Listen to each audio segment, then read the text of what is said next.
पार्श्व कथा। पार्श्व कथा के पुण्यार्चक हैं श्री रमेश गुप्ता, श्रीमती मंजू गुप्ता, पुत्र एवं पुत्रवधू निखिल गुप्ता, अनामिका गुप्ता, नितिन गुप्ता, श्वेता गुप्ता, पौत्र एवं पौत्री Nimit Gupta, Aarush Gupta, Avika Gupta, Anshika Gupta, Rohini, Veer apartment Delhi, firm international packaging, stretch film, shrink film, plain and printed flexible packaging, 229 D ring road, Narayan, new Delhi. गुरुचरणों में समर्पित गुरु भक्त परिवार श्रीमती सरला जैन, पुत्र श्री गौतम जैन, श्री चंद्र जैन, पुत्री ममता जैन, आंचल जैन, जूली जैन, पटना, बिहार। श्री ML जैन, अरुण जैन, अनिल जैन, अजय जैन, कमलेश जैन, शालिनी, दीपिका, करीना, ईशाना, इशिता जैन, दिल्ली। कुसुम राखेचा, राजकुमार राखेचा, रितेश राखेचा, कृति राखेचा, बेटी एवं दामाद प्रियंका निशांत सिंघवी, दोहित्री वान्या सिंघवी जैन।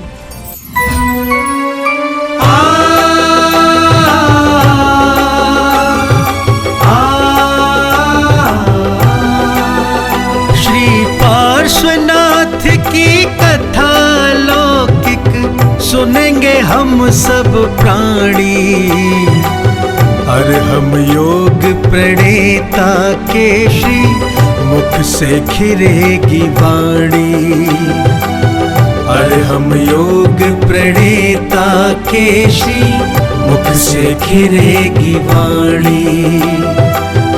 बाल ब्रह्मचारी बन जिसने वेश दिगंबर धारा, बाल ब्रह्मचारी बन जिसने वेश दिगंबर धारा, जिनके तप संयम के आगे दुष्ट कमठ भी हारा।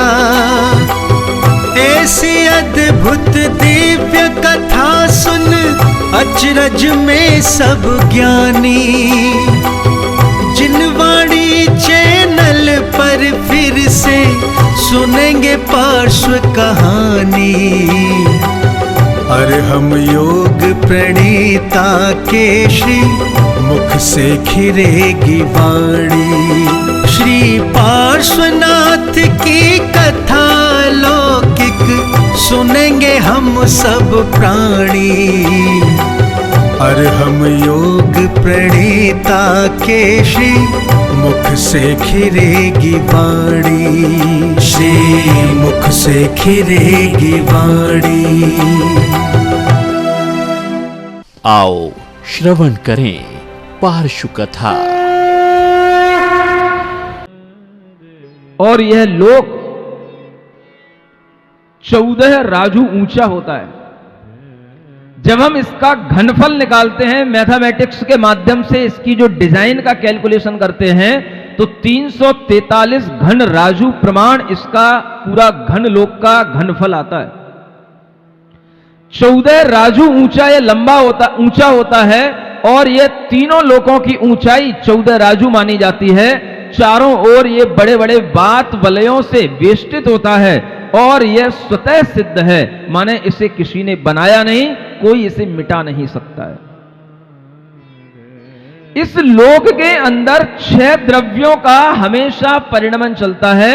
6 द्रव्य भरे हुए हैं, जो जीव द्रव्य, अजीव द्रव्य, धर्म द्रव्य, अधर्म द्रव्य, आकाश द्रव्य और काल द्रव्य के रूप में 6 द्रव्य बताए जाते हैं।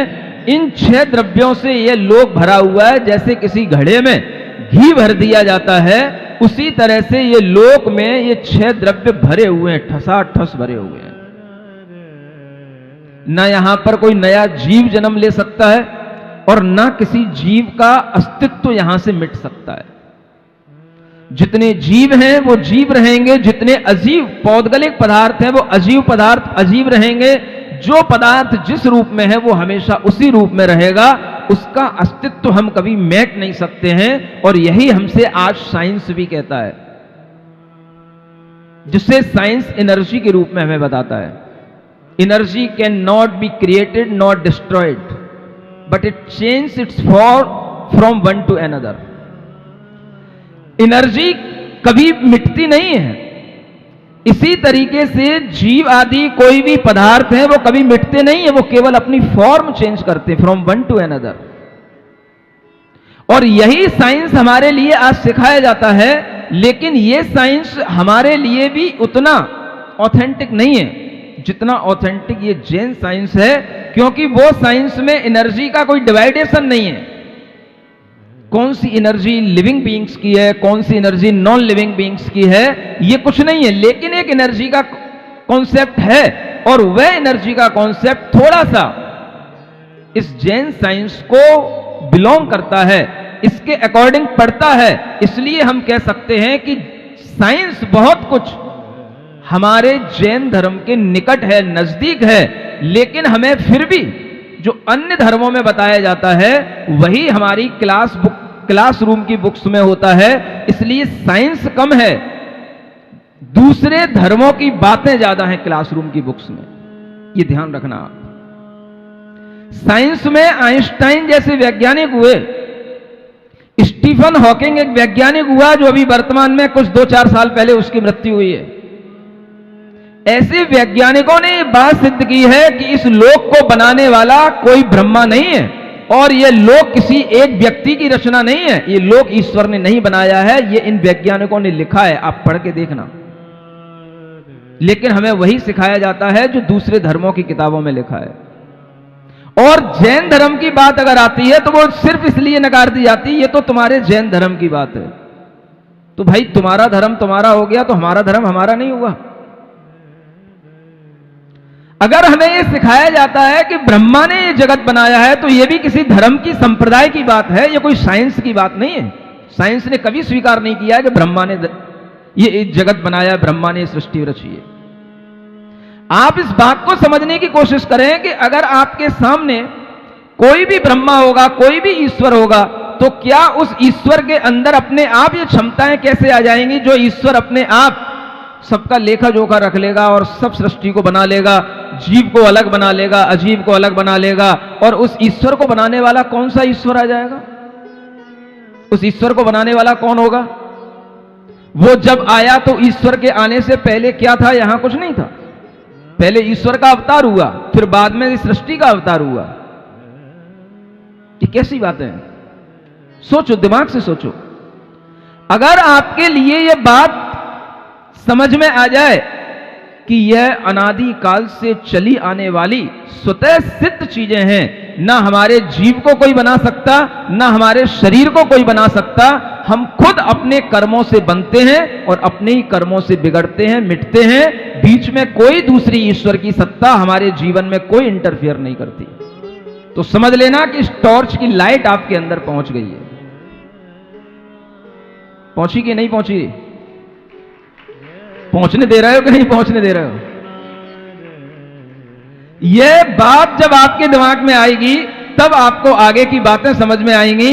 हर द्रव्य माने हर पदार्थ अपने आप में स्वतः सिद्ध है, लेकिन उसमें परिणमन होने में अनेक कारण हैं, और जैसा उसमें चेंज होता रहता है, उसका परिणमन होता रहता है, वैसा ही वह उसी रूप में हो जाता है। और यह द्रव्य की स्वतः संत सिद्धि इसकी अपने आप चलती रहती है, इसे बीच में कोई भी डिस्टर्ब करने वाला नहीं है। हर जीव कहीं ना कहीं जन्म ले रहा है, कहीं ना कहीं मर रहा है, उसे जन्माने वाला और मारने वाला अपने कर्मों के अलावा और कोई दूसरा भगवान नहीं होता है।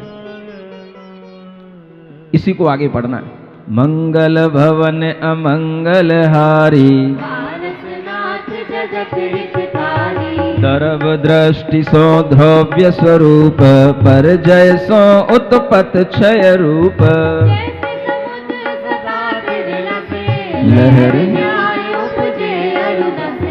देखिए, हर द्रव्य, हर पदार्थ स्वयं अपने द्रव्य की अपेक्षा से नित्य है, और अब उसके अंदर जो चेंज हो रहे हैं, जो पर्याय हैं, वो बस बिगड़ती हैं, उनका क्षय होता है।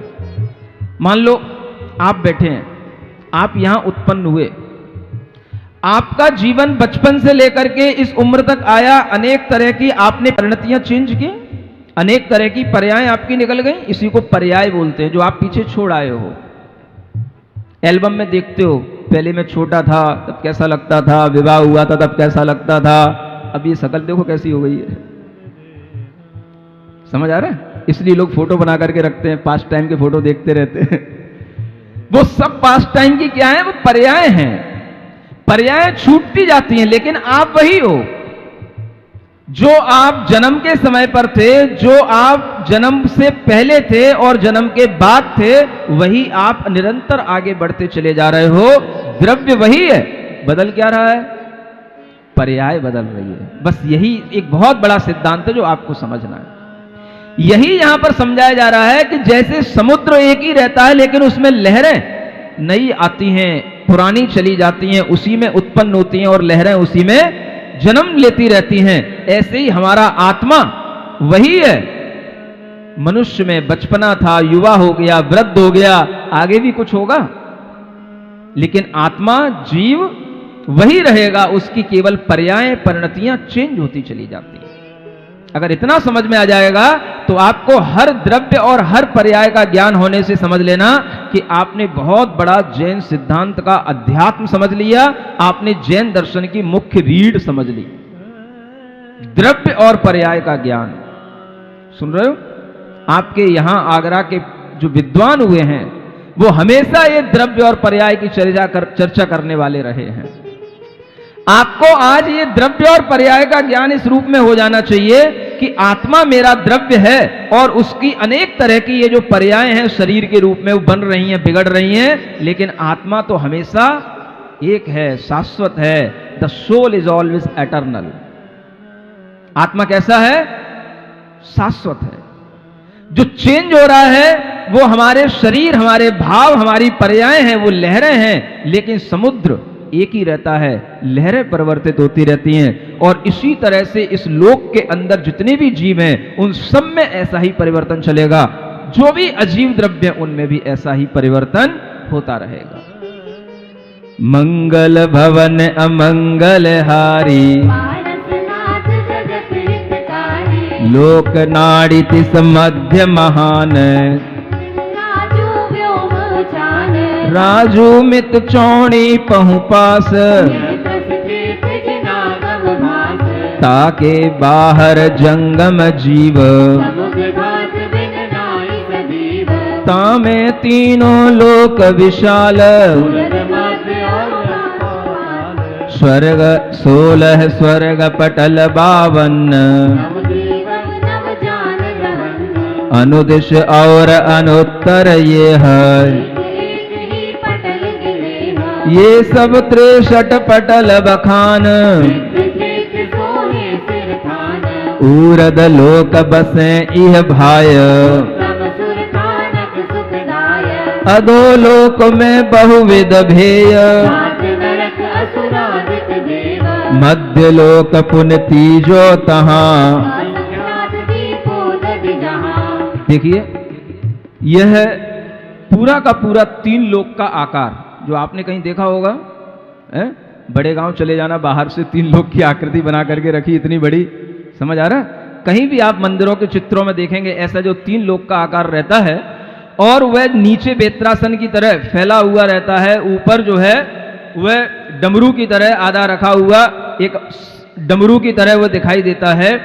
ऐसा वह लोक जो 3 लोक है वही आपकी आकृति आपके शरीर में बन जाती है। समझ आ रहा है?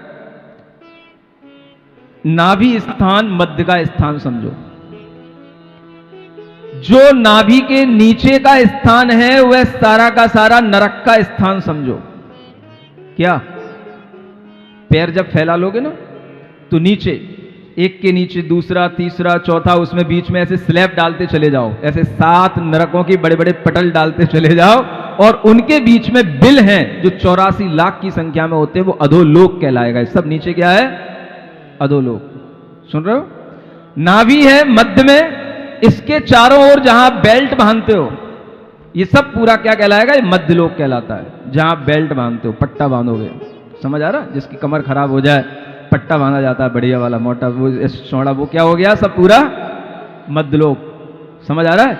और इस मध्यलोक के ऊपर आप उठोगे, ये जहां है, जैसे आप यहां हाथ फैलाए हुए कोहनी तक, ये ब्रह्मलोक आ गया, ये 5वां स्वर्ग। समझ आ रहा है? यहां तक। फिर यहां से आप चले, ये स्वर्ग आ रहा है, सहस्रार, आनत, प्राणत, आरण, अच्युत और गर्दन तक आए तो ये 9 ग्रैवेक आ गया। ये क्या आ गए? 16 स्वर्ग के ऊपर आ गए। यहां गर्दन से ऊपर क्या हो गया? ये गर्दन ही समझ लो 9 ग्रैवेक। ग्रैवेक माने गर्दन होती है, समझ आ रहा है? गर्दन के नीचे 16 स्वर्ग और उसके ऊपर गर्दन में 9 ग्रैवेक और उसके बाद ये जो मुंह है इसमें 9 अनुदिश का एक पटल समझो। और फिर उसके बीचों बीच में जैसे हमारी ये नाक है, ये जो है 5 अनुत्तर विमान, चारों दिशाओं में 4 विमान और बीच में एक सर्वार सिद्धि विमान। समझ आ रहा है? ये पूरी आप शरीर की रचना समझ लो। और इसके माध्यम से भी बहुत सारे साइकोलॉजिस्ट जो होते हैं वो हमें ज्ञान देते हैं। साइकोलॉजी पढ़ी है आपने? कुछ नहीं पढ़ा आप लोगों ने, सब हमें ही पढ़ाना पड़ेगा। ज्योग्राफी हमें पढ़ाना है, फिजिक्स हमें पढ़ाना है, केमिस्ट्री हमें पढ़ाना है, साइकोलॉजी हमें पढ़ाना है, सोशल साइंस हमें पढ़ाना है, मैथमेटिक्स हमें पढ़ाना है। समझ आ रहा है? हाँ सुनो, साइकोलॉजिकल साइंस जो है वो कहती है, इस बात को प्रूव करती है, लोग मानते हैं, बड़े बड़े दार्शनिक चिंतक भी इस बात को मानते हैं कि अगर मनुष्य जीवन भर केवल अपनी रसना इंद्री और अपनी जनन इंद्री के लिए ही संतुष्ट रहता है और उसी में अपना जीवन निकालता है, तो ऐसे व्यक्ति के प्राण जब निकलते हैं तो वो जनन इंद्री से निकलते हैं, और जिसके प्राण जनन इंद्री से निकले वो व्यक्ति नरक में जाता है। सुन रहे हो? एक विज्ञान है जिसे धर्म भी मानता है। हमारे प्राण जिस समय पर निकलते हैं वो कहां से निकले, जहां से निकलेंगे वहीं से हमारी एक अनुमान लगा लिया जाता है। भगवती आराधना आदि ग्रंथ हैं हमारे यहां पर, उनमें लिखा हुआ है कि कहां से वो प्राण निकलते हैं, उससे हम बता सकते हैं कि व्यक्ति स्वर्ग में गया तो कौन से स्वर्ग में गया और नरक में गया तो कहां गया। समझ आ रहा है? प्राण मृत्यु के समय पर वहीं से निकलेंगे जहां से आपका जीवन जिंदगी भर संचालित रहा है। अगर आप केवल अपनी जनन इंद्री के लिए ही संतुष्ट रहने के लिए अपना जीवन जियो तो नरक, और बहुत बहुत अगर आपने बीच बीच में आके धर्म कर लिया होगा तो इस मध्य लोक के आसपास इस तिर्यंच पर्याय में ही और मनुष्य पर्याय में ही आपका जन्म होगा। सुन रहे हो? जब कुछ और अच्छा धर्म करोगे और अच्छे कुछ भाव करोगे और कुछ ऊपर उठने की भाव करोगे तो कुछ ऊपर उठाना आएगा। एनर्जी का इवोल्यूशन चाहिए। जब आपके भीतर की एनर्जी ऊर्ध्वगामी होगी, जब कुछ आपके भीतर के चिंतन, आपका दिमाग कुछ ऊपर उठेगा, इस खाने पीने और विषय वासनाओं की चीजों से जब आपका जीवन ऊपर उठेगा तब आपकी ऊर्ध्वलोक की यात्रा शुरू होगी। ये ध्यान में रखना, ये पूरा साइंस है, पूरा शरीर पूरे आपके लोक की रचना को बता रहा है। और इस मध्य लोक से ऊपर ये ऊर्ध्वलोक है, और इस ऊर्ध्वलोक में जन्म लेने के लिए आपके प्राण ऊर्ध्व के ही स्थान से निकलने चाहिए। अगर आपके प्राण हृदय से निकलें तो समझना कि आपका स्वर्ग में जन्म हुआ है। 16 स्वर्ग तक, 12वें स्वर्ग तक आपका जन्म हो सकता है। आपके प्राण कंठ से निकलें तो समझना कि आपका जन्म और ऊपर के स्वर्गों में हुआ है। आपका प्राण मुंह से निकले, नाक से निकले तो समझना कि आपका जीवन और ऊर्ध्वगामी हुआ है। आपके प्राण अगर सबसे बिल्कुल टॉप हेड से निकले तो समझना कि आपको सर्वोत्तम गति की प्राप्ति हुई। ये सिद्धांत चिकित्सक जानते हैं, लेकिन आजकल के डॉक्टर नहीं जानते, वैद्य जानते हैं ये सिद्धांत। समझ आ रहा है? और ये सब चीजें प्रूव्ड हैं। आपका जीवन किस दिशा में चल रहा है, आपको उस जीवन से क्या आगे रिजल्ट मिलने वाला है आपको पता नहीं है, लेकिन सब स्वतः सिद्ध है, सब हो जाएगा। हम कोई साइंस जाने या ना जाने, होना तो वही है जो साइंस के ही अकॉर्डिंग होना है।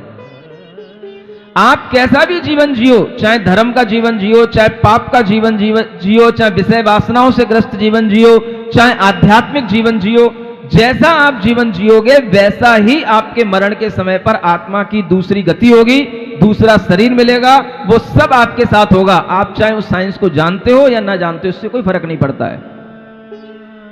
और फर्क पड़ता भी कहां है? हम चाहे अपने बॉडी की फॉर्मेशन के बारे में कुछ जानते हो या ना जानते हो, लेकिन जैसी हुई है वैसी हुई है, अपने आप हुई है।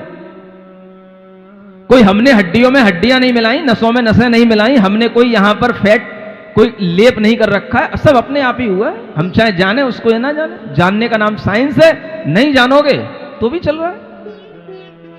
इसी तरीके से जैन साइंस हमें सिखा रहा है, अधोलोक में नरक हैं, ऊर्ध्वलोक में स्वर्ग हैं, और वह स्वर्गों के 63 पटल हैं। कितने पटल का मतलब होता है एक के ऊपर एक बिल्डिंग, एक के ऊपर एक बिल्डिंग। जैसे आप ये मल्टी स्टोरी बिल्डिंग देखते हो, 16-16 मंजिलों की, 84-84, 80-80 मंजिलों की बिल्डिंगें देख के आया हूं जब अभी नोएडा से बिहार करके इधर दिल्ली से आ रहा था।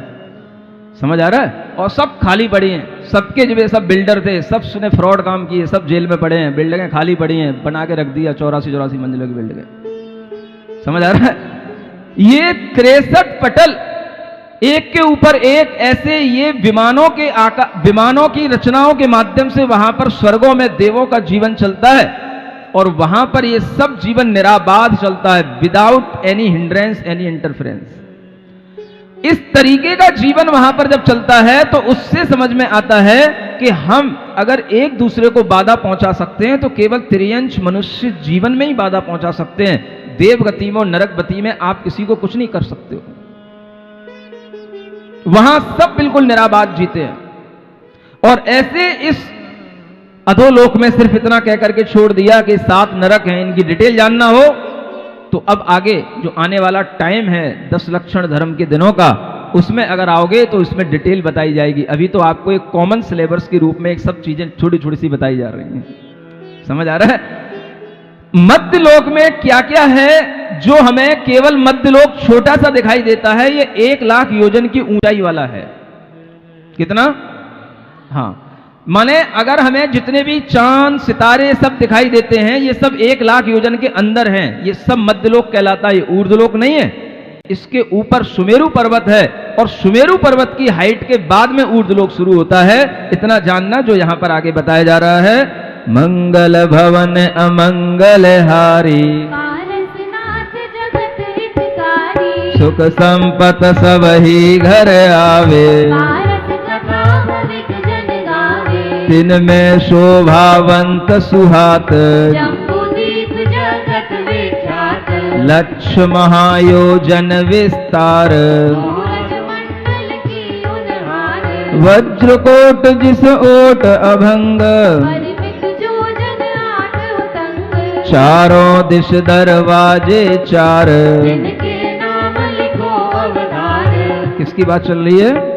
बीचों बीच में जो जम्बू द्वीप है, सब द्वीप और समुद्रों के बीच में, जो सबके बीच में सेंटर में जो द्वीप है उसका नाम है जम्बू द्वीप। यानी मध्यलोक जो है पूरा द्वीप और समुद्रों से घिरा हुआ है और भरा हुआ है ना। और उस जम्बू द्वीप के चारों ओर बड़े बड़े 4 दरवाजे हैं, उनके नाम यहां बताए जा रहे हैं। विजय नाम पूरब में जाने, वैजयंत दक्षिण दिस ठान, पश्चिम भाग जयंत द्वार, उत्तर में अपराजित सार, लवण समुद्र खाती का रूप, चहु दिश बेड्यो सजल स्वरूप, महासुदर्शन मेरु महान, मध्य भाग शोभा असमान। जम्बू द्वीप के बाहर लवण समुद्र है, उसके बाद फिर द्वीप है, फिर समुद्र है। बाहर की बात बाद में करेंगे, अभी हम भीतर आ रहे हैं, है ना, नहीं तो हम वहां तक नहीं पहुंच पाएंगे जहां तक भगवान का जन्म लेना है। वह जम्बू द्वीप के अंदर जो 1 लाख योजन विस्तार लिए हुए, ऊंचाई लिए हुए सुमेरु पर्वत है, वो जम्बू द्वीप के बीचों बीच में खड़ा है, सेंटर में।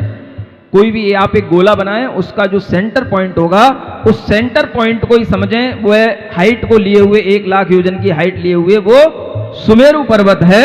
और उस सुमेरु पर्वत के आसपास भी बहुत वैभव है, बहुत क्षेत्र हैं। और वहीं उसी जम्बू द्वीप के अंदर भरत क्षेत्र है। उसी जम्बू द्वीप में सुमेरु पर्वत के दोनों ओर विदेह क्षेत्र होते हैं, और उधर सुमेरु पर्वत के दूसरी ओर ऐरावत क्षेत्र है जिसे हम उत्तर भाग कहते हैं, और इधर दक्षिण की ओर भरत क्षेत्र होता है जिसे हम दक्षिण की ओर का भाग कहते हैं। और ये गोले के अंदर अगर एक बॉटम पर एक चाप बनाया जाए, कर्व, तो उस तरह की जो रचना बनती है, बस उतनी सी रचना का नाम भरत क्षेत्र है। लेकिन उसके अंदर भी क्या क्या होता है ये आपको यहां थोड़ा सा आपको जानकारी दी जा रही है।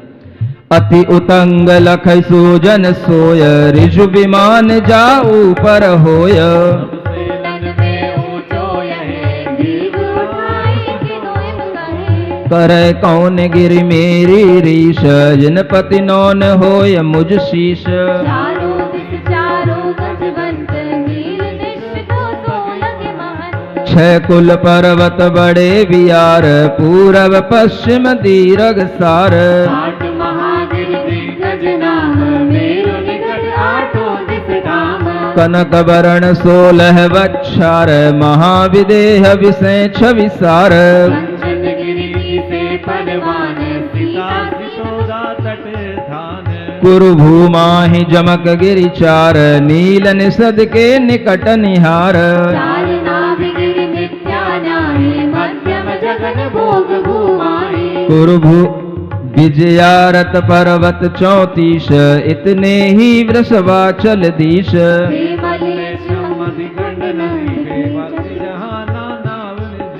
यो गिरिदीप विषय वर्णय, 11 अधिक 100 भय। भद्रसाल बन दोय सुबास, पूरब अपर मेरु के पास। बहुत तरह तरह के पर्वत, कितने सारे पर्वत के नाम बताए गए। ये मुख्य मुख्य पर्वत हैं, समझ आ रहा है। ये जो आपके गिनने जाने वाले पर्वत हैं, इनकी कोई गिनती नहीं है। ये वो पर्वत हैं जहां पर कोई पहुंच नहीं सकता है, समझ आ रहा है। आप लोग पूछते हो कि महाराज ये चंद्र के विमान गए, मंगल के विमान गए, ये कहाँ गिरे, कहाँ उतरे, समझ आ रहा है। ये किसी ना किसी पर्वतों की चोटियों पर भी अगर पहुंच जाए तो बहुत बड़ी बात है, लेकिन ये सब फिल्माई हुई फिल्में हैं, इसलिए हम ये भी नहीं कहेंगे कि ये किसी पर्वत पे है, समझ आ रहा है। ये मैं आपको बता चुका हूं, एक विक्की लीक करके आपके यहां पर एक वीडियो पड़ा होगा, समझ आ रहा है। एक wikileaks.com है, आप उस पर सर्च करके देखना। विकिपीडिया का काम ही है कि इस तरीके की जानकारियां लीक करना जो दुनिया में किसी को नहीं मालूम होती हैं, समझ आ रहा है। उस लीक पर इस बात पता पड़ी थी कि ये जो चंद्रमा पर पहुंचने वाले नील आर्मस्ट्रांग वगैरह हैं, ये सब शूटिंग कर रहे हैं और कुछ नहीं कर रहे हैं, और शूटिंग करके इन्होंने फिल्म बनाई थी जो आपको दिखाया जाता है चंद्रयान वहां उतरा है। तो ऐसी चीजें जहां पर ये पहुंच नहीं सकते हैं, ये वो पर्वत हैं, और इन सब पर्वतों की संख्या यहां शॉर्ट में बता दे रहे हैं, कितनी लिखी है। यो गिरि द्वीप विषय वर्णय, 11 अधिक 100 भय। 111 ये बड़े बड़े पर्वत जम्बू द्वीप के अंदर के सारे पर्वत गिना दिए, समझ आ रहा, जिसमें कुलाचल पर्वत हैं, विजयार्थ पर्वत हैं, वृषभाचल पर्वत हैं, अनेक यमकगिरी हैं, नीलगिरी पर्वत हैं, तरह तरह की जगह जगह पर स्थित हैं। दो तरु जम्बू से भल तने, उत्तम भोग भूमि में बने। क्षेत्र बड़ी कुलाचल शीस, पदम महापरमादिक दीस। 20 सरोवर और सुनेह, सीता सीतोदा मदितेह। उत्तम मध्यम जगन विशेष, भोग भूमि छह कहीं जिनेस। महादेश 34 सुखेत, ऐरावत और भरत समेत। इतनी ही नगरी परवान, आरज खंड मध्य तीर्थान।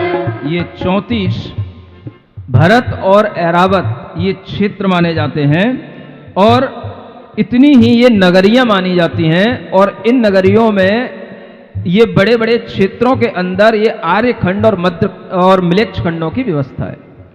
आर्य खंड में आर्य पुरुष रहते हैं जहां तीर्थंकरों का जन्म होता है, और म्लेच्छ खंडों में धर्म कर्म से रहित मनुष्य होते हैं। ऐसे अनेक तरह के क्षेत्र और खंडों से विभाजित यह भरत क्षेत्र होता है। उप समुद्र की संख्या कही, पछु विनाशिक कछु थिर सही। पूरब दिस दो बाग महंत, देवारण्य दीप के अंत।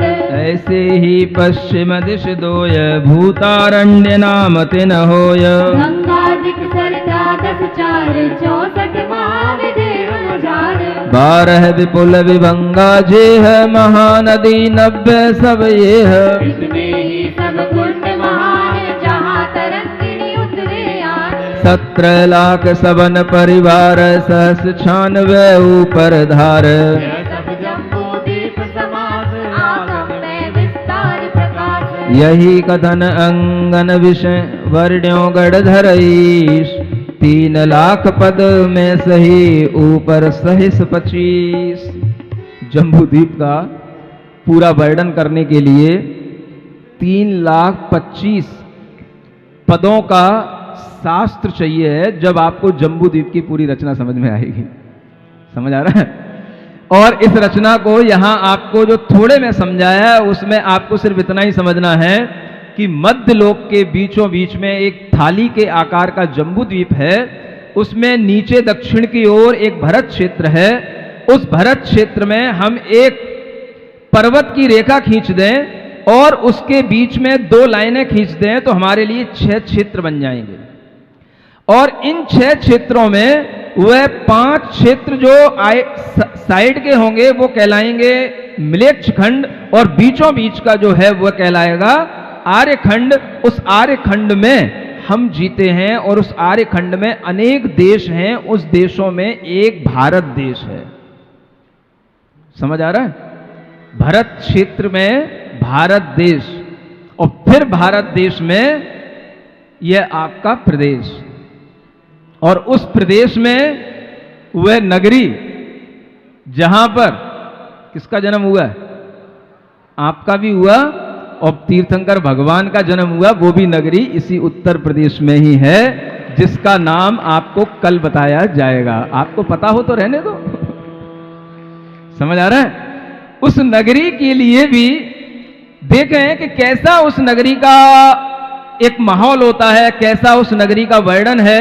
और इतना बड़ा ये लोक है, इस लोक के अंदर सब जीव अपने अपने कर्मों से जीते हैं, अपने अपने कर्मों से मरते हैं, अपने अपने कर्म का फल भोगते हैं। इस तरह का विश्वास अगर हमारे अंदर आएगा तो हमारे अंदर एक सम्यक ज्ञान की लहर आएगी, और इसी लहर से हमारे अंदर आनंद आएगा। ओम अरहम, ओम अरहम, सभी कार्य की सिद्धि से तू ओम अरहम, ओम अरहम बोल, सभी कार्य की सिद्धि से तू पहले इसको बोल। ओम अरहम नमः। भगवान पार्श्वनाथ की यह कथा जब हम पार्श्वनाथ भगवान के जीवन के अति निकट आ रहे हैं, उन पार्श्वनाथ तीर्थंकर की यह कथा प्रारंभ उसी जीवन से अब होने वाली है जहां भगवान का जन्म हुआ। उस जन्म स्थान को भी समझने के लिए यहाँ पर आपको कल लोक की रचना के माध्यम से बताया जा रहा था कि हम कहाँ विद्यमान रहते हैं। अगर हमें अपना पता ठिकाना सही से मालूम होगा तो हम सुरक्षित रहेंगे, और जहाँ रह रहे हैं वह भी हमें सही जगह पता होगी। जहाँ हमें रहना है भविष्य में, उस जगह का भी पता ठिकाना हमें पता होना चाहिए। सुन रहे हैं क्या कहा जा रहा है? हम कहाँ रह रहे हैं और हमें कहाँ पर रहने की प्लानिंग करनी चाहिए। हम जहाँ रह रहे हैं वह ठिकाना भी हमको पता होना चाहिए कि वो ठिकाना कितने चीज़ों को पार करने के बाद में आता है। हम जहाँ पर रह रहे हैं वह निवास इस विश्व के अंदर किस क्षेत्र में है, किस स्थान पर है, वो पॉइंट, वह लोकेशन कहाँ आती है इस यूनिवर्स के मैप में, गूगल के मैप में नहीं। ये जो 3 लोक का स्वरूप है, इसकी जो रचना है, इस मैप में हम कहाँ बिलोंग करते हैं और कहाँ पर आकर के हम रहते हैं, रुकते हैं और फिर हम चले जाते हैं, वहीं से हमें अपना एक स्थान भी चयन कर लेना चाहिए कि हमें कहाँ जाना है, कहाँ से आया है, कहाँ जाना है। आप एक भजन भी पढ़ते हैं कि मुसाफिर ठिकाना ढूंढ ले, तू कहाँ से आया है, कहाँ जाना है। ये जाने और आने का ठिकाना हमें तभी सही समझ में आ सकता है जब हम बाहर से इस जगत की रचना को सही ढंग से समझ रहे हों। सही विश्वास के साथ ही हम कोई चीज को प्राप्त कर पाते हैं। अगर हमारा किसी भी चीज के ऊपर विश्वास नहीं है तो हमें वो चीज भी प्राप्त होती नहीं है। एक सामान्य सिद्धांत है, किसी भी चीज को प्राप्त करने के लिए आपको पहले उसके लिए एक बिलीफ को बिल्डअप करना पड़ता है। अगर आप अपने अंदर किसी भी तरह का कोई बिलीफ नहीं रखते हैं तो आप कहीं नहीं पहुंच सकते हैं। आपके लिए वो जिंदगी एक भटकन होती है। इसलिए एक सामान्य नियम जो दुनिया में चलता है कि अगर आप कहीं पर पहुंचना चाहते हैं तो आप पहले उस पर विश्वास करें। अगर आप विश्वास नहीं करते हैं तो आप कहीं नहीं पहुंचते हैं। इसी नियम को अगर हम ध्यान में रखेंगे तो हमें ये यूनिवर्स की जो रचना है ये सही समझ में आने पर ही हमें विश्वास होगा कि हम कहां से आए हैं और हमें कहां जाना है। कल आपको जो बताया गया और आज जो आपको बताया जाना है ये सब आपके उसी विश्वास को तैयार करने के लिए है। अगर आपका विश्वास बन जाएगा तो आप वहां तक पहुंचेंगे जहां पर आपका विश्वास बार बार टच कर रहा होगा। इसलिए विश्वास बहुत जरूरी है। जो लोग किसी भी चीज पर विश्वास नहीं बनाते हैं वो कहीं पर नहीं पहुंचते हैं, बस यूं ही गोते खाते रहते हैं। जैसी हवाएं चलती हैं वैसे लुढ़क जाते हैं। इसीलिए जैन दर्शन में सबसे पहली चीज कही गई, बिल्ड योर बिलीफ। अपना पहले विश्वास बनाओ, श्रद्धान बनाओ। Where you want to go, जहां पर आप जाना चाहते हो उसके लिए पहले एक विश्वास अपने अंदर तैयार करो। अगर आपके अंदर विश्वास नहीं है तो कोई भी चीजें आपके लिए सहयोगी नहीं हो सकती। ये विश्वास पैदा करने के लिए हमें ज्ञान भी दिया जाता है और उसी ज्ञान के साथ में जब हमारे दिमाग में ये आ जाता है कि यहां पर ये चीज है तो हम फिर वहां पहुंचने की कोशिश करते हैं। आप सभी लोग मानते हो कि पारसनाथ भगवान का मोक्ष हुआ है, मानते हो कि भगवान महावीर स्वामी का मोक्ष हुआ है, मानते हो कि तीर्थंकर मोक्ष गए हैं, लेकिन आपको जब तक यह विश्वास नहीं होगा कि मोक्ष कहां होता है, मोक्ष जाने के बाद में वो आत्माएं कहां पर स्थित होती हैं, मोक्ष जाने के बाद में उन आत्माओं का कहां पर रुकना होता है, तो आपका दिमाग कभी भी उस मोक्ष की तरफ जाएगा नहीं। उस मोक्ष की तरफ दिमाग तभी जाएगा जब हमें उस मोक्ष पर विश्वास होगा, और मोक्ष का विश्वास तभी बनेगा जब आपको यह पता होगा कि मुक्ति के बाद में कहां आत्मा रहता है। वो आपको इसी यूनिवर्स जो 3 लोक की रचना के माध्यम से ही ज्ञान में आएगा, और कोई तरीके नहीं आपके पास में। गूगल के मैप, आपको बताए जाने वाले ग्लोब की जो संरचना है उसमें ये कोई स्थान नहीं है, आपका कोई ठिकाना नहीं है परमानेंट। कहां आप जाकर के रुक सकते हो, कहां आप ठहर सकते हो, कहां आपको अपना मोक्ष का स्थान चुनने के लिए अपना दिमाग लगाना चाहिए, ये तभी संभव है जब आप इस 3 लोक की रचना को अपने विश्वास में लाएं। और जब ये विश्वास होगा तो आपके दिमाग में होगा कि अगर हम कभी भगवान को याद करते हैं कि पारसनाथ भगवान हो चाहे महावीर भगवान हो, तो अब हम उनको कहां याद करें, वो कहां गए हैं, कहां पर हैं, कहीं ना कहीं उनका अस्तित्व है कि नहीं। उनका अस्तित्व अगर है तो वह किस स्थान पर है, क्या उनकी लोकेशन है, ये सब चीजों की जानकारी हमें जब होगी तभी हम अपना दिमाग वहां पर ले जाएंगे, और तभी हमारे लिए इस तरह की बातें करना एक ईमानदारी के साथ होगा कि मोक्ष फल प्राप्त है फलम निरुपामीति स्वाहा। समझ आ रहा है? मुझे तो लगता है ज्यादातर लोग बिल्कुल बेईमानी की बातें करते हैं, नाजायज बातें करते हैं। जिन्हें पता ही नहीं होता, विश्वास ही नहीं होता है कि मोक्ष कहां है, मोक्ष का स्थान क्या है, वो क्या मोक्ष की भला पूजा करेंगे और क्या भगवान की श्रद्धा करेंगे और क्या वो तीर्थंकर को मानेंगे जिन्हें ये विश्वास ही नहीं है कि तीर्थंकरों का मोक्ष होने के बाद में वह किसी लोक के अग्रभाग पर कोई स्थान है जहां पर वह रुके रहते हैं, जहां पर उनकी आत्मा स्थित रहती है।